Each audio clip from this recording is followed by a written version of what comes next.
Yo, what's up mga idol? Welcome sa aking channel. Samahan niyo po akong tunghayan at panoorin ang mga iba't ibang eksena na aking nakalap mula sa internet. Let's go!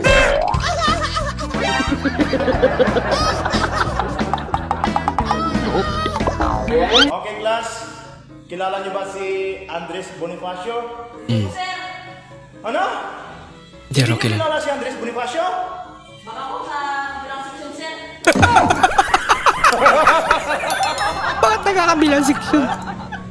Taloko na. Oh, pakpak mga itsuraan. Oh, ano yung pakpak man ka? Itsuraan ka? Duraan bitaw.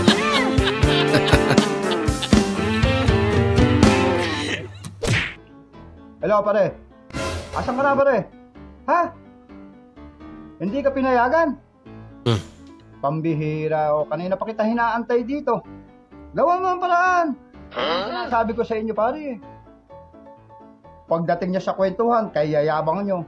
Akala nyo kung sino kayo, eh, hindi naman pala kayo makaporma dito sa mga asawa nyo.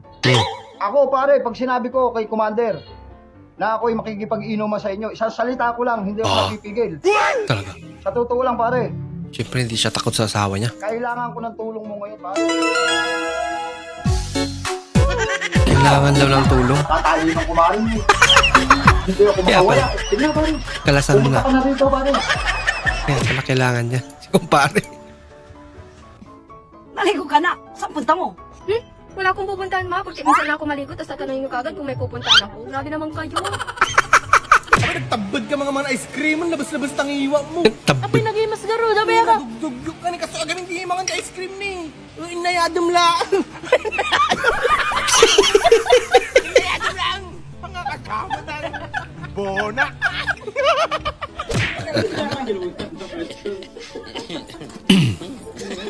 Naglipat ka ng locker para mas convenient pero Buka ko locker. mas naging worst. Ang baba naman yan. Ah. Pinahirapan ko.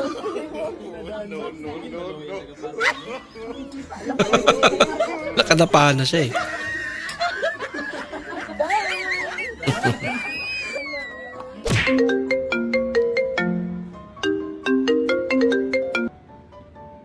Hello pre, napatawag ka. Pre, patay na asawa ko. Ako. Hala pre, confidence. What? Punta na lang ako sa burol. Hindi na raw ipaburol, sabi ng biyanan ko. Bakit pre? Pamarinit na lang daw. Mabuang ko ba yun? Pamarinit. Pareho pala sila. Magkumpare. Tay, may utang ka sa akin 20 ah. Bakit? Siyempre, tigden sa kabila. Anong tag 10? Siyempre. Anong syempre? Ano yan? May bayad? Oo, wala Nagpabunot nang ka lang, nagkautang ka Oo, pa. Yung seryosong seryoso ka sa ginagawa mo. Nagulat. Akala sumabog eh. Ang susi ng katalinuhan. Naiwan ni sir yung susi niya. James, O sir. saglit ka nga doon sa motor ko, baka naiwan ko yung susi ko nito, hindi ako makapasok. Isa mo nga. Ako. Wala. Paring naiwan niya. Oh, kamusta? Nandun yung susi? Nandun po sir. Eh, bakit hindi mo kinuha? Sige po sir, babalikan ko na lang po.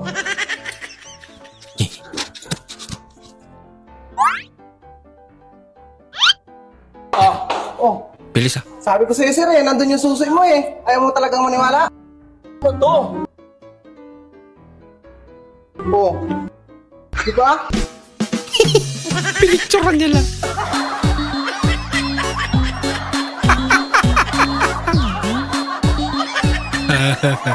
Ano? Miss mo na? Uy, Oo, sobra.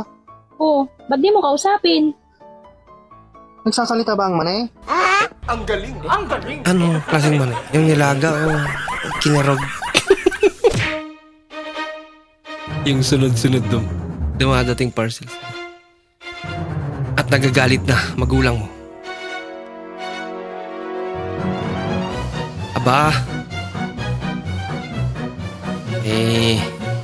Kakaibang paraan si ate para hindi mahuli ni nanay.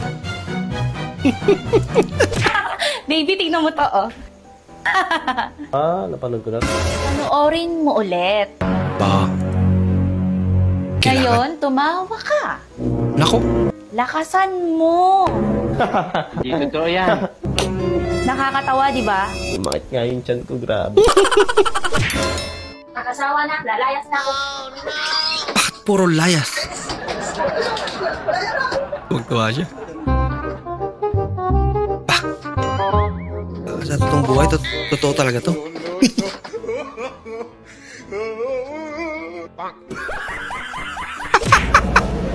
Umikot lang pala. Aba! Nainit ang ulo. Ang itim na yan. Baka may dalang. Guys, yung totoo, sino nagbayad na itong 100 na to?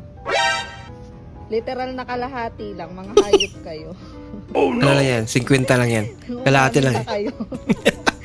Ina, anong gagawin ko dito? Mga hayop. Katumbas yan na. 50 pesos. Pag bumili kayo ng yelo sa tindahan nyo, ilagay nyo lahat sa bote nyo, kasama yung plastic. Tapos na kayo kumain. Siyempre, matutunaw yung yelo. Lagay nyo lang ulit sa freezer para di na kayo ulit bibili. Kumusta ka na, Neng? Kapag bumili okay ng lang, te. yelo kung may prep. May prep naman pala. Opo, 7 months na po ito eh. Ay, masilan ka pa rin magbuntis ngayon, hindi naman. Maselan pa rin, pero ingat-ingat pa rin po. Ate te ay ano, yung pagbubuntis ko baga ay hindi natutuloy. Kasi sabi ng doktor, kulang daw sa ana-ana. Kulang sa ana-ana. Kaya ngayon, kung sa Tagalog pa yan, kulang daw sa ganyan-ganyan. Lagi na lang kami nag-aana. Tawag-tawa naman si ate. Para tuloy-tuloy ang pag...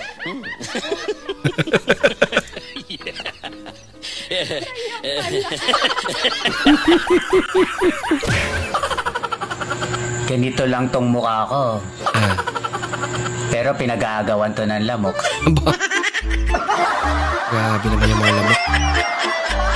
Namimili pala maganda. Kung iahalin tulad mo sa isang bunga ang iyong misis, anong bunga ito? Bunga? Eh di bungangera. Hello? Bungangera. Hala ka boy. Yan, masakit dyan. Sana all. Gabi, tatanong ako sa'yo. Ano naman yun? Nung binata ka, sino naghihilot sa'yo? Di wala. Hindi mo ako nagpapahilot ng ulo dati eh. Eh di ako pa lang yung naghihilot sa'yo? Ay, syempre naman. Lagi lang naman sumasakit ulo ko, simula na napangasawa kita eh. Kaya pala. Suspect, binasag yung lapida para makalabas sa nicho. Kasi nukay daw. Check, test mic, check. Talaga. Sige. You know our love is meant to be. Bukas na lang daw. Maraming salamat po sa inyong panonood at kung ikay bago po sa ating channel, huwag po kalimutan mag-like, mag-comment at mag-subscribe. At muli, kita-kits po sa susunod na video. Mag-ingat po kayo.